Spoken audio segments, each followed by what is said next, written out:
Il y a 10 ans, les forces de l'ordre lançaient l'assaut à Saint-Denis contre les terroristes des terrasses parisiennes après plusieurs jours de traque. On vous raconte leur fuite entre le 13 novembre et le 18 novembre 2015.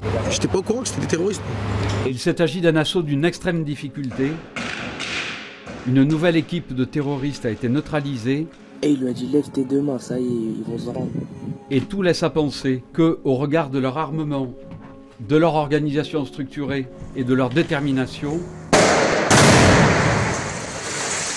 ce commando pouvait passer à l'acte. Tout débute donc le soir du 13 novembre. À 21h40, les terroristes qui avaient mitraillé les terrasses parisiennes disparaissent après leurs attentats. Seuls deux sont encore en vie, Abdelhamid Abaoud et Chaki Bakrou, puisque le troisième s'est tué en se faisant exploser dans un bar. L'objectif des deux djihadistes est désormais de commettre de nouveaux attentats dans les prochains jours. Entre 21h40 et 21h55, Abaoud et Akrou vont rester dans le 11e arrondissement avant de finalement quitter la capitale. Peu après 22h, les deux terroristes abandonnent leur véhicule à Montreuil, une ville située à l'est de Paris. Ils laissent leurs armes à l'intérieur de la Seat noire. À 22h14, Abdelhamid Abaoud et Chaki Bakrou prennent le métro à la station Croix de Chavaux, comme on peut le voir sur ces images de vidéosurveillance. Abaoud est ici avec sa paire de baskets orange. Akrou est à l'arrière-plan. Les deux terroristes prennent la ligne 9 et reviennent dans la capitale. À 22h26, ils descendent à Nation. Selon les autorités qui ont ensuite géolocalisé le téléphone d'Abaoud, les deux hommes errent dans Paris pendant un peu plus de 2 heures. À minuit 28, ils sont géolocalisés à proximité du Bataclan. À minuit 44, selon le Parisien, les deux terroristes sont à Aubervilliers. On est le 14 novembre depuis quelques minutes et c'est dans cette ville qu'Abaoud et Akrou s'apprêtent à se cacher pour plusieurs jours. Leur planque est située dans un buisson en contrebas d'une autoroute, l'A86. L'objectif des deux terroristes est de commettre de nouveaux attentats et ils ont besoin d'aide logistique. Abdelhamid Abaoud va donc contacter sa cousine, Asna Aïd Boulassen, une femme de 26 ans, amoureuse de lui depuis des années. Le 15 novembre, vers 20h30, un numéro belge appelle Asna et lui demande de se rendre au buisson d'Aubervilliers. La cousine demande à une amie, Sonia, de l'y emmener en prétextant qu'elle doit aider un cousin de 17 ans à la rue. Cette mère de famille ne sait pas qu'elle va rencontrer le terroriste le plus recherché de France. Vers 21h30, Asna et Sonia arrivent au buisson d'Aubervilliers et Abaoud vient à leur rencontre. Le terroriste se présente à Sonia, revendique les attentats des terrasses et indique qu'il veut en commettre d'autres. Il détaille l'aide dont il a besoin à sa cousine, qui va devoir notamment acheter des vêtements et trouver une planque pour les terroristes. Avant de les quitter, Abaoud menace Sonia. Le 16 novembre, en début d'après-midi, Sonia décide tout de même d'appeler la police et de dénoncer son ami. Comme des centaines d'anonymes depuis plusieurs jours, elle affirme avoir vu Abdelhamid Abaoud, mais les autorités vont néanmoins prendre au sérieux le témoignage de Sonia, notamment car celle-ci précise que l'homme portait des baskets orange. Sonia vit depuis sous une nouvelle identité, protégée par la police. Brut avait pu l'interviewer il y a quelques années. Vous ne pourrez jamais me voir,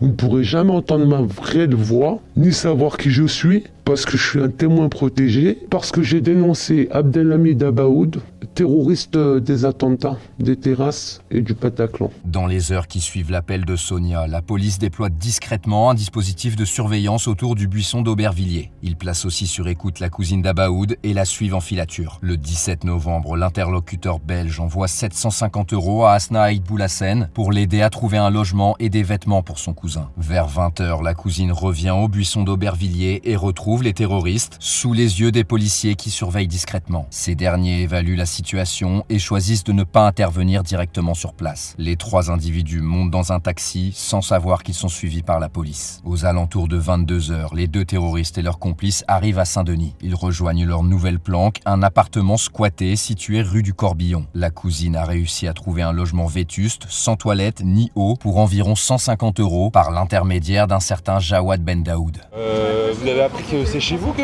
ça se passe? Ouais, j'ai appris que c'était chez moi. J'étais pas au courant que c'était des terroristes. Et expliquez-moi, vous habitez où? J'habite rue du Corbillon, là où ça a tiré. Et comment vous expliquez que ces personnes-là se retrouvent chez vous? Bah, on m'a demandé de rendre service, j'ai rendu service, monsieur. On m'a dit d'héberger 2 personnes pendant 3 jours, et j'ai rendu service normalement. Je sais pas d'où ils viennent, on est au courant de rien, monsieur. Si je savais, vous croyez que je les aurais hébergés? Oh là là, Et votre prénom, votre nom et prénom, monsieur? Ben Daoud Jawad. Daoud Jawad, très bien. Pendant ce temps, la police surveille à distance. Dans l'appartement, les heures passent. Les 3 complices évoquent peut-être les futurs attentats. Ils envisagent de s'attaquer le 19 novembre au quartier de la Défense en ciblant une crèche, un centre commercial ou encore un commissariat. À 4h16, l'assaut est lancé avec l'aide du RAID ou encore de la BRI. Plus d'une centaine d'agents sont présents sur place. Mais tout ne se passe pas comme prévu. La porte résiste à l'explosif du RAID, ce qui avertit donc les terroristes et leur laisse un peu de temps. S'ensuit alors un échange de tirs extrêmement intense qui va durer plus d'une demi-heure. Plusieurs centaines de balles sont tirées. Les terroristes mitraillent à la Kalachnikov sur les forces de l'ordre et lancent des grenades offensives. Les policiers font de même et ouvrent aussi le feu de leur côté. Ils sont aidés par des tireurs d'élite équipés de fusils de sniper.